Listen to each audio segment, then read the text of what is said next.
Why does buy now, pay later consistently increase spending, even among people who consider themselves financially disciplined and rational? Imagine this scenario. It's late in the evening, you're browsing online, and you come across something you genuinely want. The price is $240, and your immediate reaction is hesitation. It feels significant. You pause. You reconsider. But then your eyes shift slightly downward on the screen, and you see something that reframes the entire decision. Pay in 4 installments of 60. Suddenly, the psychological weight of the purchase changes. The total no longer dominates your perception. The smaller installment becomes the reference point. And what felt expensive just seconds ago now feels manageable, structured, almost responsible. You haven't become less intelligent in those few seconds.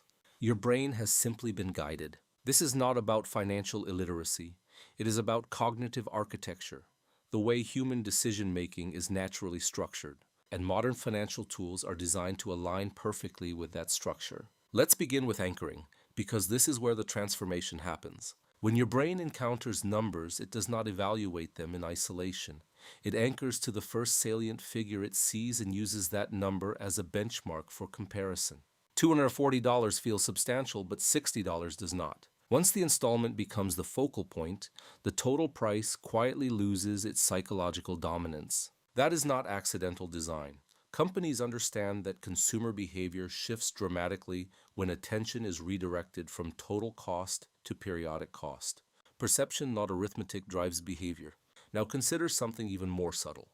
Buy now, pay later does not feel like traditional debt. When people take out a loan, sign a credit agreement, or see interest accumulating, the experience carries emotional weight. It feels serious. But installment-based digital checkout options feel light, temporary, and contained. You receive the product immediately, and the payment schedule unfolds gradually in the background of your financial life. This separation between consumption and consequence is known as payment decoupling. When payment is decoupled from the moment of purchase, the emotional friction that typically restrains spending is significantly reduced.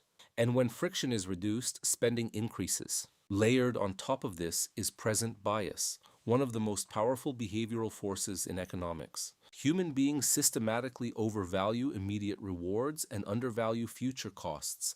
The pleasure of receiving the product today is vivid and concrete.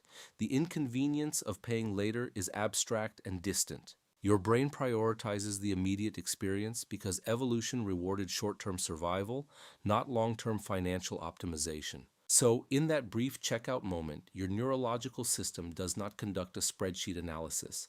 It conducts an emotional trade-off. Immediate satisfaction wins. Now consider how this compounds over time. One installment plan does not feel dangerous. $60 next month appears harmless. $45 for something else seems negligible. $30 here and there feel insignificant. But behavioral finance rarely operates through dramatic collapses. It operates through accumulation. 5 concurrent installment plans can quietly evolve into several $100s of scheduled payments, each individually justified, collectively overwhelming. This is the snowball effect of frictionless finance. Not reckless behavior, but repeated, psychologically softened decisions.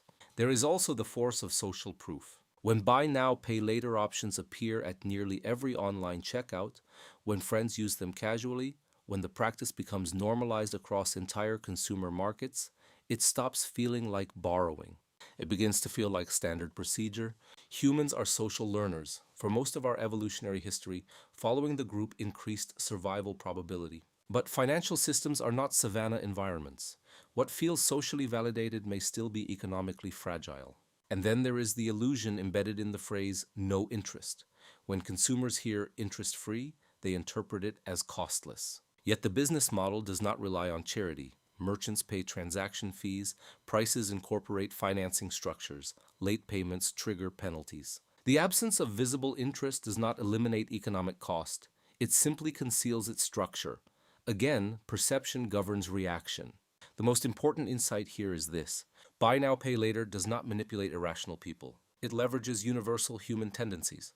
Anchoring, present bias, payment decoupling, mental accounting, social proof. These are not flaws in character. They are predictable features of cognition. And modern financial products are designed with remarkable precision to align with those features. So how do you regain control?